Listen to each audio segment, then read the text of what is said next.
2 ದಿನ ನಡೆದ ಚಿಂತನಾ ಸಭೆ ಬಳಿಕ ಕೇಸರಿ ಪಡೆ ಆಕ್ಟಿವ್ ಆಗಿದ್ದಾರೆ. ಇನ್ನು ಸಭೆಯಲ್ಲಿ ರಾಜ್ಯ ನಾಯಕರಿಗೆ ಟಾರ್ಗೆಟ್ ಕೊಟ್ಟ ಹಿರಿಯರು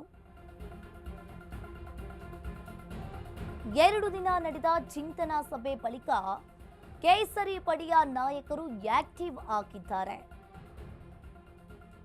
ಸಭೆಯಲ್ಲಿ ರಾಜ್ಯ ನಾಯಕರಿಗೆ ಟಾರ್ಗೆಟ್ ಕೊಟ್ಟ ಹಿರಿಯರು ಸರ್ಕಾರದ ವಿರುದ್ಧ ಬೀದಿಗಿಳಿಯಲು ನಾಯಕರಿಗೆ ಟಾಸ್ಕ್ ಅನ್ನು ಕೊಟ್ಟಿರುವಂತದ್ದು. ಕೈಪಡೆ ವೈಫಲ್ಯದ ಬಗ್ಗೆ ಜನರ ಗಮನಕ್ಕೆ ತರಲು ಸೂಚನೆಯನ್ನ ನೀಡಿರುವಂತದ್ದು. ಬೆಂಗಳೂರಿನಲ್ಲಿ ರಸ್ತೆ ಗುಂಡಿಗಳಿಂದ ಅಲ್ಲಿನ ಜನರು ಬೇಸತ್ತು ಹೋಗಿದ್ದಾರೆ. ಜಾತಿ ಗಣತಿಯ ವಿರುದ್ಧ ಹಲವು ಸಮುದಾಯಗಳು ಇಲ್ಲಿ ಸಿಟ್ಟಿಗೆದ್ದಿದೆ. ರಾಜ್ಯವ್ಯಾಪಿ ಹೋರಾಟಕ್ಕೆ ಬಿಜೆಪಿ ನಾಯಕರು ಇಲ್ಲಿ ತಯಾರಾಗಿರುವಂತದ್ದು. ಇದೇ ತಿಂಗಳು 24ರಂದು ಎಲ್ಲಾ ರೀತಿಯಾಗಿ ಸಿದ್ಧತೆಯನ್ನ ಮಾಡಿಕೊಳ್ಳಲಾಗ್ತಾ ಇದೆ. ಬೆಂಗಳೂರಲ್ಲಿ 1 ಗಂಟೆಯ ಕಾಲ ರಸ್ತೆಯನ್ನ ತಡೆದು ಹೋರಾಟವನ್ನ ಮಾಡ್ತಾ ಇದ್ದಾರೆ. ಹೆಚ್ಚು ಕಾರ್ಯಕರ್ತರನ್ನ ಸೇರಿಸಿ ಪ್ರತಿಭಟನೆಗೆ ಈಗಾಗಲೇ ಬಿಜೆಪಿ ನಾಯಕರು ಸಿದ್ಧತೆಯನ್ನ ಮಾಡಿಕೊಂಡಿರುವಂತದ್ದು.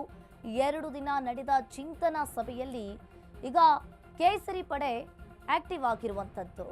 ಸಭೆಯಲ್ಲಿ ಈಗಾಗಲೇ ರಾಜ್ಯ ನಾಯಕರಿಗೆ ಹಿರಿಯ ಬಿಜೆಪಿ ನಾಯಕರು ಟಾರ್ಗೆಟ್ ಅನ್ನ ಕೊಟ್ಟಿದ್ದಾರೆ. ಸರ್ಕಾರದ ವಿರುದ್ಧ ಬೀದಿಗಿಳಿಯಲು ನಾಯಕರಿಗೆ ಟಾಸ್ಕ್ ಅನ್ನ ಕೊಟ್ಟಿದ್ದಾರೆ. ಜಾತಿ ಗಣತಿಯ ವಿರುದ್ಧ ಹಲವು ಸಮುದಾಯಗಳು ಸಿಟ್ಟಿಗೆದ್ದಿದೆ. ಬೆಂಗಳೂರಿನಲ್ಲಿ ರಸ್ತೆ ಗುಂಡಿಗಳಿಂದ ಒಂದು ರೀತಿಯಾಗಿ ಜನರು ಬೇಸತ್ತು ಹೋಗಿದ್ದಾರೆ.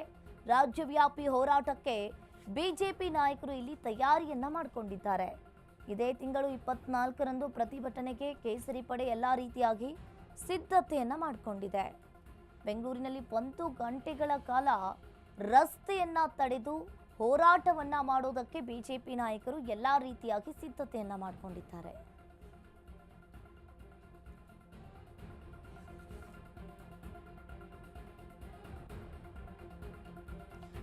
ಎರಡು ದಿನ ನಡೆದ ಚಿಂತನಾ ಸಭೆ ಬಳಿಕ ಬಿಜೆಪಿ ನಾಯಕರು ಈಗ ಆಕ್ಟಿವ್ ಆಗಿರುವಂತದ್ದು. ಚಿಂತನೆ ಸಭೆ ಬಳಿಕ ಬಿಜೆಪಿ ನಾಯಕರಿಗೆ ಒಂದು ರೀತಿಯಾಗಿ ಈಗ ಹಿರಿಯ ನಾಯಕರಿಂದ ಬೂಸ್ಟ್ ಸಿಕ್ಕಿದೆ. ಸಭೆಯಲ್ಲಿ ರಾಜ್ಯ ನಾಯಕರಿಗೆ ಹಿರಿಯ ನಾಯಕರು ಕೂಡ ಟಾರ್ಗೆಟ್ ಅನ್ನ ಕೊಟ್ಟಿದ್ದಾರೆ. ಸರ್ಕಾರದ ವೈಫಲ್ಯದ ಬಗ್ಗೆ ಸಾರ್ವಜನಿಕರಿಗೆ ಗಮನಕ್ಕೆ ತರಲು ಸೂಚನೆಯನ್ನ ನೀಡಿರುವಂತದ್ದು. ಈಗಾಗಲೇ ಬೆಂಗಳೂರಿನಲ್ಲಿ ರಸ್ತೆ ಗುಂಡಿಗಳಿಂದ ಒಂದು ರೀತಿಯಾಗಿ ಜನರು ಹೈರಾಣಾಗಿ ಹೋಗಿದ್ದಾರೆ. ಪ್ರಮುಖವಾಗಿ ಈ 2 ವಿಚಾರಗಳ ಮೇಲೆ ರಾಜ್ಯವ್ಯಾಪಿ ಹೋರಾಟಕ್ಕೆ ಬಿಜೆಪಿ ನಾಯಕರು ತಯಾರಿಯನ್ನ ಮಾಡಿಕೊಂಡಿರುವಂತದ್ದು. ಇದೇ ಸೆಪ್ಟೆಂಬರ್ 24ರಂದು ಬಿಜೆಪಿ ಪ್ರತಿಭಟನೆಗೆ ಮುಂದಾಗಿದೆ.